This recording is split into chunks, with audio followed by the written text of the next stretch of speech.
ராமேஸ்வரம் என்ற பெயரே ராமனின் ஈஸ்வரன் நிலை பெற்ற இடம் என்பதை அறிவிக்கிறது. இதுவே இக்கோவிலின் மைய உண்மையும் ஆன்மீக முதுகெலும்பும்.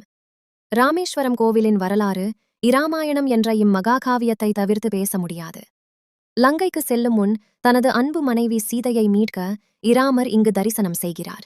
ஆனால் ராவணனை யுத்தத்தில் கொன்ற பிறகு ராவணன் பிராமணன் என்பதால் ஒரு பிராமணஹத்திய தோஷம் அவருக்கு ஏற்பட்டதாக அறியப்படுகிறது. அந்த பாபத்தை நீக்க வேண்டி சீதையிடம் இராமர் ஆலோசனை செய்கிறார். அப்போது சீதை சொல்லும் அறிவுரை, சிவபெருமானை வழிபட வேண்டும். இதன் பேரில் ராமரும் அனுமனும் இணைந்து இங்கு ஒரு பெரிய ஜோதிர்லிங்கத்தை அமைத்து சிவனை வழிபட்டு தம்முடைய தாபத்தை தீர்த்து கொள்கிறார்கள்.